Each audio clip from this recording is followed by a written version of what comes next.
और बेतिया से आप लोगों को एक हीर रांझा जैसे प्यार की कहानी मैं बयां करने के लिए आए हैं। उनकी आवाज से प्यार हो जाता है और उनको मेरी आवाज से हो जाता है। हम दोनों में प्यार का रिश्ता शुरू हो जाता है, प्रेम का।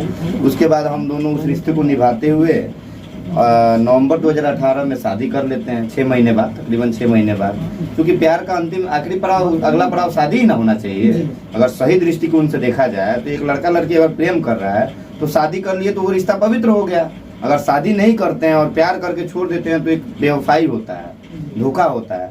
लेकिन तो यहाँ शादी होने के बाद भी हमको धोखा ही मिला। हमको जेल भिजवा सकती हो, कुछ भी कर सकती हो, लेकिन मेरे सच को तुम बदल नहीं सकती हो। तुम सच के ऊपर जो झूठ का नकाब लगा के रखी थी ना, वो नकाब तुम्हारे विवश करने पे हम उतारे हैं और उसका नतीजा बहुत बुरा होगा, बहुत ज्यादा बुरा होगा। कि अगर मोहब्बत, अगर रिश्ता बनाना हो, रिश्ते बनाने में तो झुकना पड़ता है तो झुक दो, लेकिन अगर बार बार झुकना पड़ता है। नहीं, सुनिए, बार बार नहीं, हम 1000 बार झुके और जीवन भर झुकेंगे, वो हमको मंजूर है। लेकिन मेरी पत्नी है ना जी, अर्धांगिनी है। अर्धांगिनी आधा अंग होती है, मेरा बायां हिस्सा है वो। हम उसके सामने झुक क्या रहे हैं? हम तो, वो तो मेरे में जुड़ी हुई है ना, हम उसके सामने थोड़े झुक रहे हैं। समझ लीजिएगा हम दोनों एक ही हैं। हम उससे यही कहना चाहेंगे इस चैनल के माध्यम से, हम ऑन द कैमरा बोल रहे हैं कि देखो, विवाद का कोई अंत नहीं होता है। अगर तुम्हारा ब्रेन वॉश किया गया है, फिर भी हम बोलना चाहेंगे उनके माँ बाप से और तुमसे सबसे बोलना चाहेंगे कि आप लोग हासिल क्या कर लीजिएगा। हम तो डाइवोर्स देंगे नहीं और दुनिया का कोई कानून, कोई लॉ हमको डाइवोर्स देने के लिए विवश नहीं कर सकता है। उसके पास आजादी है हमको शादी करके छोड़ने का, तो मेरे पास भी वो संविधान हमको भी हक देता है, तो हम उसको डाइवोर्स नहीं देंगे। तो आज तक उसको ऐसे नहीं किए हैं, ऐसे उंगली से ऐसे नहीं किए हैं। क्या शारीरिक हिंसा का, मानसिक हिंसा, क्या केस करेगी? वो मेरा शोषण की है। तो कहावत सुने हैं, गाड़ी नारी ये दोनों के पीछे नहीं भागना चाहिए। मालूम है आप बहुत ज्यादा भाग गए मेरे विचार से। अब जो अपना लव स्टोरी जो बता रहे हैं, कभी ऐसे भी नहीं किए। इससे लगता है हमको कि थोड़ा यहाँ पर चढ़ा कर उनको बैठाए थे। देखिए, हम बैठाए तो थे और यहाँ पे नहीं, यहाँ बैठाए थे। अब वो यहाँ बैठ गई, वो अलग बात। हम उससे पूछना चाहते हैं कि यादों का बोझ लेकर वो कब तक जी पाएगी? और जब वो किसी और का सिंदूर अपनी मांग में लगाएगी और किसी और पुरुष के साथ भविष्य में, यदि ऐसा होता है, हमको मरवा देती है जान से, और ऐसा कभी कर पाती है, किसी और पुरुष के साथ जब वो मंदिर में जाएगी और पूजा करके निकलेगी, जब उसका पैर छुएगी, तो क्या ये शख्स याद नहीं आएगा? या किसी और की बाहों में जब वो होगी, अब नहीं बोलना चाहिए, बोल देते हैं, किसी और की बाहों में जब वो होगी, तो वो बातें, वो रातें, वो वक्त उसको याद आएगा कि नहीं आएगा? हम आपसे पूछ रहे हैं और उससे भी पूछ रहे हैं, सारी दुनिया से पूछ रहे हैं। हमसे तो नहीं है, पूछिए, उनसे पूछिए। लेकिन हम आपसे पूछ रहे हैं कि आप एक चुटकी सिंदूर जो आप लगाए, इसमें आपको क्या क्या कीमत उठाना पड़ा, ये बताइए हमको। देखिए, एक चुटकी सिंदूर का कीमत तो हम ये अदा कर रहे हैं कि कहा गया है ना कि सब कुछ गया तो आ सकता है, सब कुछ गया तो आ सकता है। हम खुद चले गए तो हम कहाँ से आ जाएंगे? हम ही चले गए हैं, हम खुद नीलाम हो गए हैं। मेरा व्यक्तित्व पहले क्या था, एक IAS बनने का, एक अधिकारी बनने का सपना तो छोड़ ही दीजिए, हम एक सिविल कोर्ट के क्लर्क बनने के काबिल नहीं बच गए। हमको ऐसा लग रहा है ना कि हमको, मतलब जैसे लग रहा है कि हम जिंदा हैं, अंदर सांस, मतलब अंदर शरीर, सिर्फ शरीर लेके एक लाश का बोझ लेकर चल रहे हैं। मतलब एक शरीर पे अपने जिस्म पे एक बोझ लेकर चल रहे हैं, ऐसा लग रहा है। मतलब जीता, मतलब घूमता फिरता एक लाश बन के रह गए हैं। इस हद तक हम बर्बाद हो चुके हैं। धन दौलत, इज्जत प्रतिष्ठा, मान मर्यादा सब तो गया, सब चीज से। मोहब्बत सच्ची अगर हो ना तो इंसान जलील जरूर होता है। आज वही नतीजा मिल गया है। मोहब्बत सच्ची थी मेरी, इसलिए हम जलील। अगर इस दुनिया में सबसे ज्यादा प्यार करता है तो हमको लगता है कि माँ बाप प्यार करता है, इसमें क्या बोल रहे हैं? लव करना कहीं ना कहीं लड़का लड़की दोनों के लिए गलत डिसीजन है, बिल्कुल गलत डिसीजन। शादी अगर माँ बाप जो पसंद से कर देता है वो सबसे बढ़िया डिसीजन है, बहुत बढ़िया डिसीजन है। अपने मन से किसी को शादी नहीं करना चाहिए, करना चाहिए, करना चाहिए, अपने मन से करना चाहिए। अभी अपने मन से किए थे, हाँ, करना चाहिए। हम दोनों अपने मन से किए थे, लेकिन हम लोग प्रतीक्षा भी तो किए, गार्जियन को मना भी तो लिए थे, लेकिन सब कुछ होने के बाद वो कन्नी काट गई। हमको पार हम लोग हो गए थे, वो दरिया हम लोग पार कर चुके थे। एक तबाही का, एक आग का जो दरिया होता है, कांटों का सफर हम लोग तय करके पार कर लिए थे।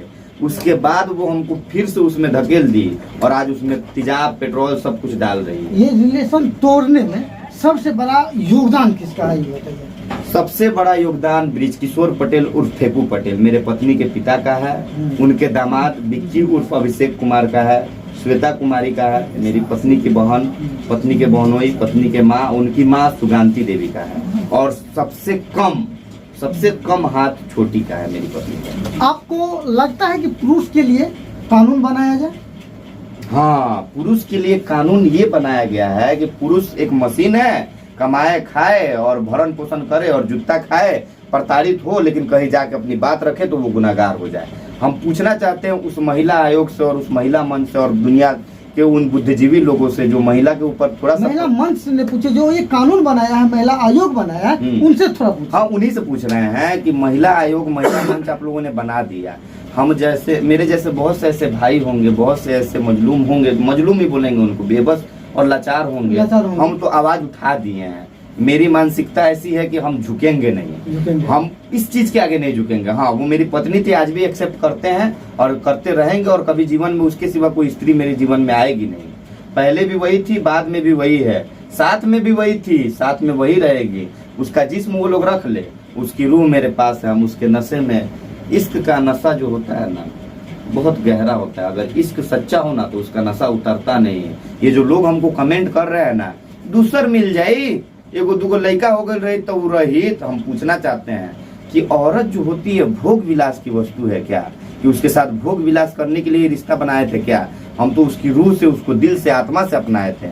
हम कैसे उसके जबरदस्ती किसी को प्रेग्नेंट कर देना, बच्चा पैदा कर लेना, ये कहाँ का बहादुरी है? आप बोले तो एगो क्वेश्चन हमें याद आया कि 5 साल रिलेशन में रहने के बाद आप लोगों को बच्चा नहीं हुआ, बड़ी अजीब सा बात है।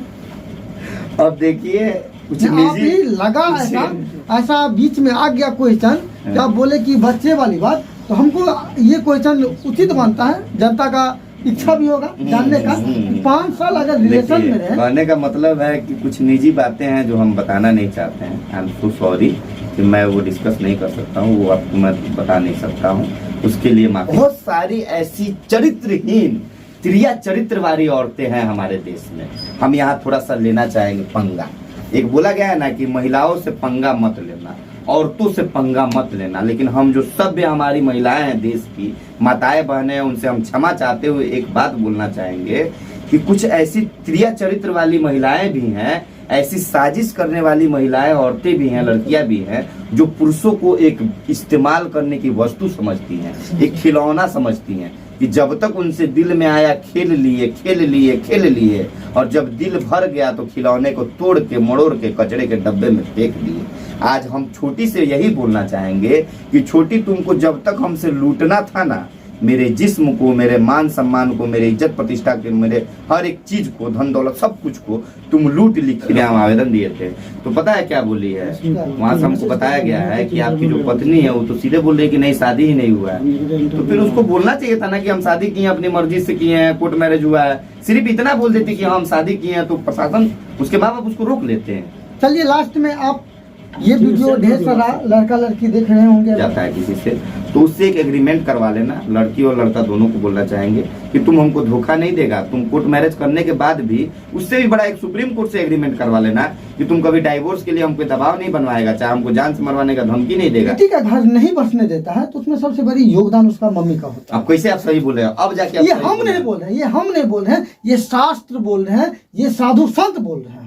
मेरे साथ भी तो वही हुआ। हम उनके बातों को रख रहे अरे हैं। मेरे भाई, मेरे साथ वही हुआ है। मेरा घर गृहस्थी ये जो बर्बाद हुआ है, आज मेरे 2-3 छोटे छोटे बच्चे होते हैं और हम गृहस्थियों में उलझे हुए होते हैं, बहुत खुशहाल जिंदगी जी रहे होते हैं। आज मेरी पत्नी वहां है, वो बिरहा की आग में जल रही है, लेकिन वो बताएगी नहीं, वो अपने माँ बाप का गुरूर पाल रही है, देख रही है और उनका साथ दे रही है। और हम यहाँ बिरहा के आग में जल रहे हैं। मेरा भी जीवन बर्बाद, उसका भी बर्बाद, कहीं ना कहीं उसका भी बर्बादी है। मान लेते हैं उसका शादी ब्याह हो जाएगा किसी रईस टाटा बिरला खानदान में, चाहे कहीं भी राजवाड़ा में, राजस्थान में, लेकिन हम इतना जरूर बोलेंगे कि जो खुशी उसको हम दे दिए हैं, जो जिंदगी वो मेरे साथ 4-5 साल जी चुकी है ना, वो 5 जन्मों में वो नहीं जी पाएगी। तो उनकी बेटी को रानी नहीं महारानी बना के रखने का सोचे। रानी बना के रखे, आगे महारानी बना के रखते हैं, लेकिन वो बेड़ा गर्क कर दिए।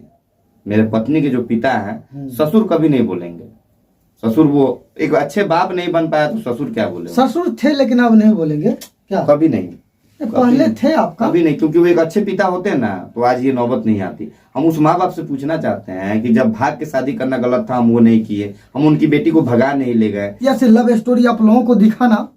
लव स्टोरी मत बोलिए, पति की बर्बादी की कहानी। फिलहाल ये मेरा प्रयास बेतिया से आप लोगों को कैसा लगा निश्चित रूप से आप लोग कमेंट कीजिएगा। मिलते हैं नेक्स्ट वीडियो में। जय हिंद, जय भारत।